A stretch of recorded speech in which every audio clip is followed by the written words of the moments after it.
Tersisa lebih dari sepekan erupsi Gunung Semeru, pencarian korban hilang terus dilakukan. Hingga saat ini tercatat sebanyak 47 orang meninggal, sementara 8 lainnya masih dalam pencarian.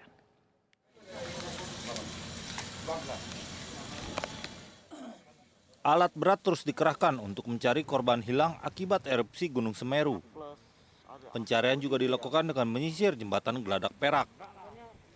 Selain tergantung kondisi cuaca, pencarian korban erupsi Semeru juga tetap mewaspadai aktivitas vulkanis gunung tersebut. Data terakhir 47 orang meninggal dan 8 masih hilang akibat erupsi Gunung Semeru. Ini jembatan lama ya Mas ya? Ya, jembatan lama. Pertama medannya cukup curam karena seputaran jembatan tadi memang kita harus turun kemudian naik, jadi cukup terjal medannya. Kemudian di situ juga ada aliran lahar dingin. Sebagian tadi juga bekas erupsi juga masih mengepulkan asap.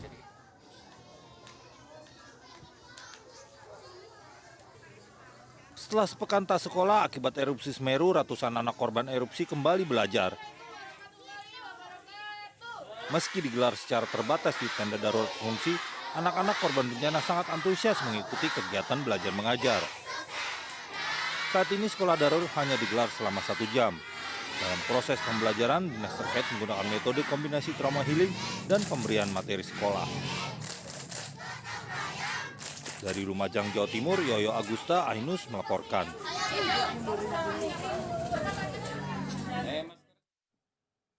Sementara itu, bantuan masih terus berdatangan untuk para korban erupsi Semeru di Lumajang, Jawa Timur.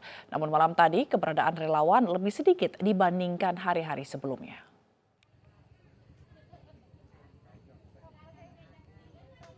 Hingga Senin malam, para korban erupsi Gunung Semeru di pengungsian, tepatnya di lapangan Penanggal, masih berusaha bertahan hidup dengan fasilitas seadanya. Namun kondisi berbeda terlihat dari jumlah relawan yang biasanya banyak pada Senin malam terlihat sepi. Meski begitu, bantuan tetap berdatangan dan menurut Bupati Lumajang, bantuan logistik untuk korban erupsi Semeru ini dinilai dapat menghidupi pengungsi selama 1 bulan. Untuk itu, bagi masyarakat yang ingin membantu korban erupsi, Bupati Lumajang ini mengatakan bisa menggantinya dengan bantuan uang agar dapat digunakan korban ke depannya.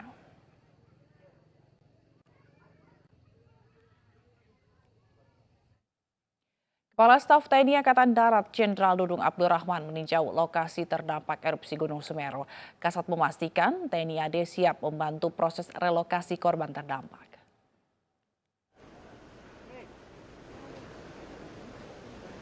Kepala Staf Angkatan Darat Jenderal TNI Dudung Abdurrahman mengunjungi lokasi terdampak erupsi Gunung Semeru di Lumajang, Jawa Timur. Kedatangan Kasat untuk memastikan kesiapan para personil TNI Angkatan Darat dalam membantu penanganan bencana erupsi Gunung Semeru. Kasat memastikan personil dan alat berat dari TNI Angkatan Darat siap dikerahkan untuk membantu relokasi warga jika pemerintah daerah setempat sudah memastikan lokasi relokasi. Dan kami pun Angkatan Darat sudah siap juga. Divisi 2 sudah kita siapkan, Kodam 5 sudah siapkan sebagai unsur cadangan apabila terjadi bencana susulan, kami sudah siap. Dan TNI Angkatan Darat sudah menyiapkan baik personil maupun material, khususnya untuk alat-alat berat untuk menyiapkan lahan di mana tempat yang nanti akan dilakukan. Dan ini kan penyiapan rumah sementaranya itu kan cepat, ini hanya 5 hari itu selesai. Dan kami siap maksimal lah pokoknya, biar semua pengungsi itu segera direlokasi. Bersama Kapolda Jawa Timur dan Pangdam 5 Brawijaya, Jenderal TNI Dudung Abdurrahman juga mengunjungi posko pengungsian dan salah satu lokasi terdampak erupsi di Desa Sumberbulu. Dari Lumajang, Jawa Timur, Tim Liputan Ainus melaporkan. Sementara jembatan Geladak Perak yang putus akibat diterjang erupsi Semeru hingga kini masih diperbaiki. Sementara petugas PUPR berencana membangun jembatan untuk roda 2 dan pejalan kaki.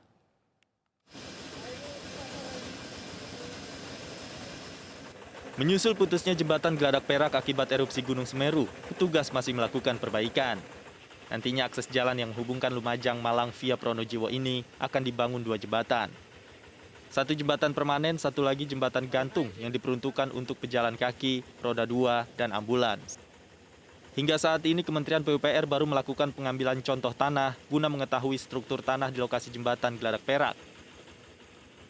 Sedangkan lokasi jembatan yang lama, yang rencananya akan dibangun jembatan gantung belum nampak adanya aktivitas pembangunan.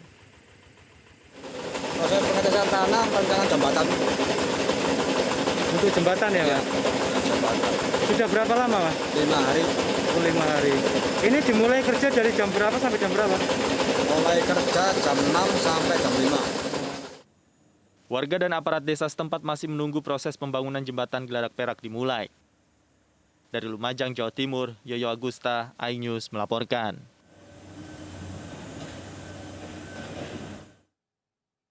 Mari berbagi untuk masyarakat yang terdampak bencana erupsi Gunung Semeru melalui MNC Peduli dengan berdonasi pada rekening yang tertera di layar kaca atau scan barcode QRIS dengan aplikasi uang digital Anda. Pemirsa, sudah 3 kali dalam sepekan Gunung Merapi mengeluarkan awan panas. Hingga saat ini gunung di Yogyakarta itu dalam fase pembentukan kubah lava.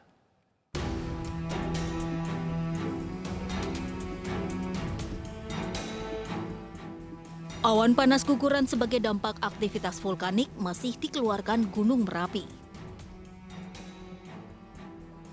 Berdasarkan pos pantau pengamatan di wilayah Kaliurang, Gunung Merapi saat ini dalam fase pembentukan kubah lava. Kondisi tersebut masih dalam fase normal meski sering mengeluarkan awan panas. Untuk pertumbuhan kubah lava saat ini masih belum begitu signifikan, masih di bawah rata-rata karakter Merapi.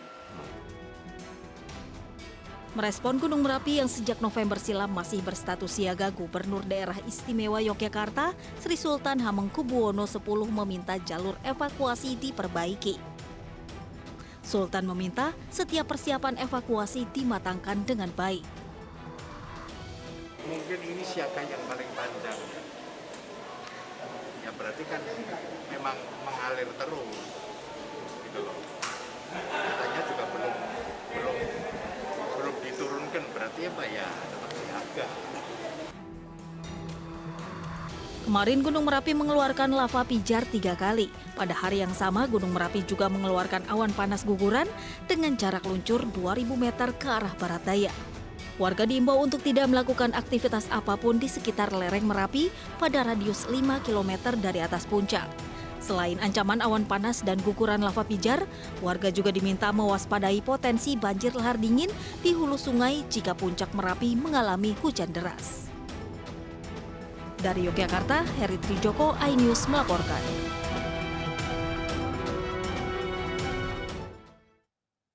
Banjirop melanda Desa Urip Jaya dan Desa Sagara di Kecamatan Babelan, Kabupaten Bekasi. Genangan air tidak hanya merendam akses jalan, tapi juga rumah-rumah warga, sehingga aktivitas masyarakat terganggu. Membantu meringankan beban warga, MNC Peduli bersama Yayasan Etika Moral Indonesia atau YEMI menyalurkan bantuan berupa sembako. Desa Urip Jaya dan Desa Sagara menjadi 2 desa di Kecamatan Babelan, Kabupaten Bekasi, Jawa Barat yang kini terdampak akibat banjir rob.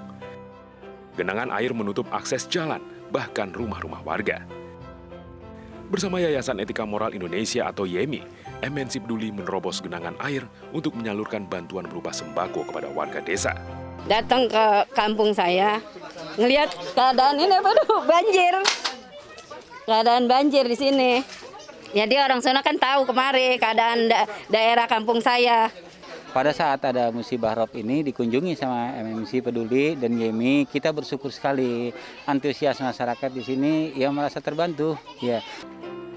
Medan yang berat tidak menghalangi niat MNC Peduli dan YEMI untuk meringankan beban warga yang terdampak COVID-19 dan banjir rob. Ya, memang kesadaran dari kita juga gitu untuk memilih tempat ini ya. Untuk kita kasih sembako gitu supaya perlengkapan mereka juga secara tercukupi lah untuk beberapa hari bahkan untuk minggu ke depannya juga. Nah, tentunya harapannya agar bisa meringankan beban mereka terutama dalam menjalankan kehidupan sehari-hari di tengah pandemi ini. Penyaluran bantuan dibantu markas unit patroli Paljaya Ditpol Airut Polda Metro Jaya dan masyarakat setempat. Dari Bekasi, Jawa Barat, Lisa Oktaviani, Iriansah, Edi Nugroho, iNews melaporkan.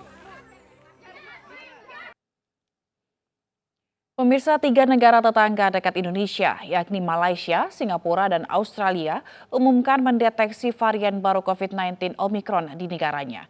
Untuk itu, pemerintah mengingatkan masyarakat Indonesia tetap waspada dan tidak kendor dalam menjalankan protokol kesehatan.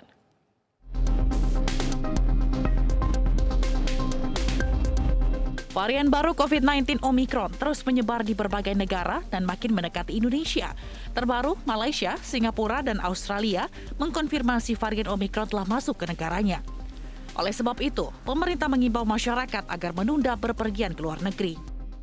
Pemerintah meminta dengan sangat, menghimbau dengan sangat bagi warga negara Indonesia yang tidak memiliki kepentingan yang sangat mendesak untuk tidak melakukan perjalanan ke luar negeri. Di samping itu, masyarakat juga diminta tetap waspada dan tidak berpuas diri dengan pencapaian penanganan COVID-19 saat ini.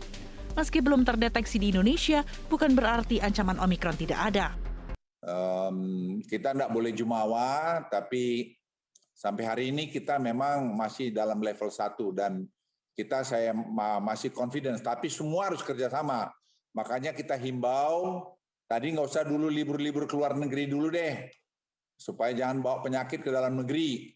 Ini masih banyak tempat-tempat liburan di Republik ini yang bisa kita kunjungi.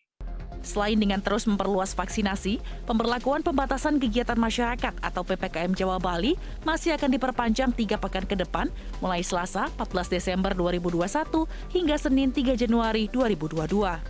Sedangkan aturan pada saat libur Nataru masih mengikuti instruksi Mendagri yang dikeluarkan pada 9 Desember lalu terkait pengetatan di beberapa sektor untuk mencegah penularan COVID-19. Dari Jakarta, Nastasya Frina, Wildan Aulia, iNews melaporkan.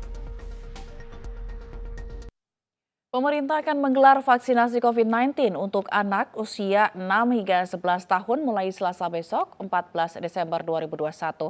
Vaksinasi COVID-19 untuk anak-anak menggunakan vaksin Sinovac dengan dosis yang sama dengan dewasa. Vaksinasi untuk anak usia 6 hingga 11 tahun untuk tahap awal akan digelar di 115 kabupaten kota di 11 provinsi yang telah mencapai 70% vaksinasi dosis pertama dan 60% vaksinasi untuk lansia. Vaksin yang akan digunakan adalah Sinovac yang sudah punya emergency use authorization dan dosisnya sama dengan yang sebelumnya diberikan untuk anak usia 12 tahun ke atas ataupun dewasa. Dan hingga akhir Desember mendatang tersedia 6,4 juta dosis vaksin Sinovac yang akan disalurkan untuk anak-anak 6 hingga 11 tahun. Suntikan anak ini diberikan vaksinnya Sinovac sesuai dengan persetujuan BPOM untuk rentang usia 6 sampai 11 tahun.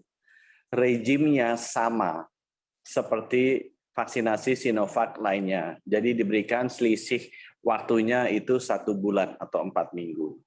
Dosisnya pun sama. Kemudian juga perlu dijelaskan siapa yang boleh melakukan vaksinasi anak ini adalah kabupaten kota yang sudah memenuhi kriteria 70% vaksinasi. Pemirsa, pemerintah daerah istimewa Yogyakarta tengah berupaya menata kawasan Malioboro untuk didaftarkan sebagai warisan dunia ke UNESCO. Kawasan Malioboro akan dibuat nyaman bagi warga, wisatawan, dan pelaku bisnis.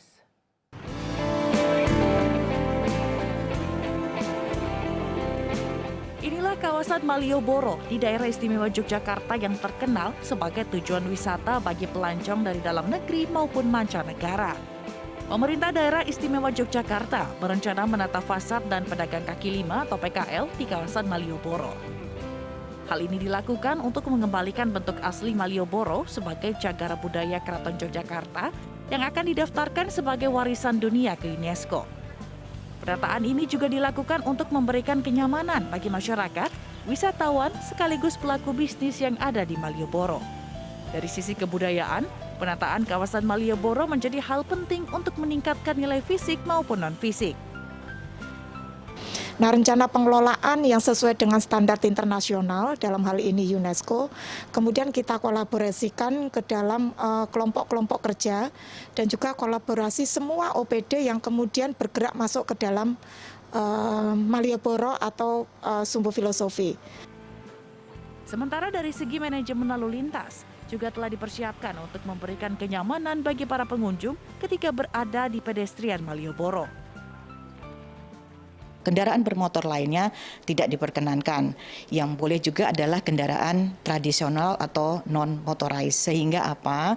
Harapannya adalah kawasan Malioboro sebagai bagian dari kawasan Sumbu Filosofis itu merupakan bagian dari low emission zone. Penataan fasad ini tentunya juga sebagai upaya untuk semakin memperkuat karakter kawasan Malioboro sebagai bagian dari cagar budaya Keraton Yogyakarta. Dari Yogyakarta, tim liputan iNews melaporkan. Ketua Pandu Laut Nusantara, Susi Pujiastuti bersama Kementerian Lingkungan Hidup dan Kehutanan serta Pemda Pangandaran melakukan bersih-bersih pantai. Selain bersihkan pantai, Susi juga melepas liarkan belangkas yang mulai langka.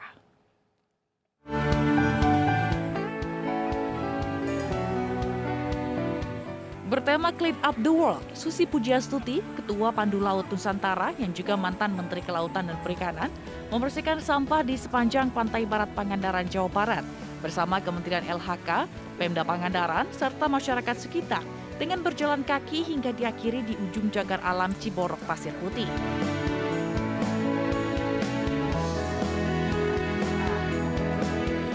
Selain membersihkan pantai, Susi juga melepas liarkan 73 belangkas yang kini mulai langka di Teluk Ciborok Pangandaran. Belangkas ini dikirim langsung dari Kepulauan Riau untuk dikembangbiakan di pantai Pangandaran.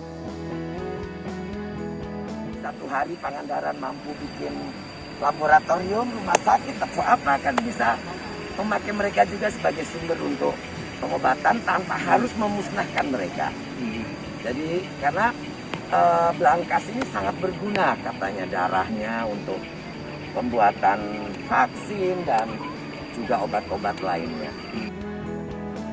Susi juga mengajak masyarakat untuk selalu menjaga kebersihan pantai agar tidak merusak ekonomi wisata dan ekonomi nelayan akibat sampah plastik.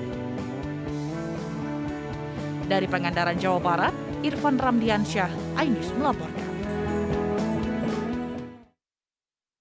Hujan lebat akibatkan banjir di hampir 50 kota di Brazil, 3 orang tewas. Kami akan kembali sesaat lagi.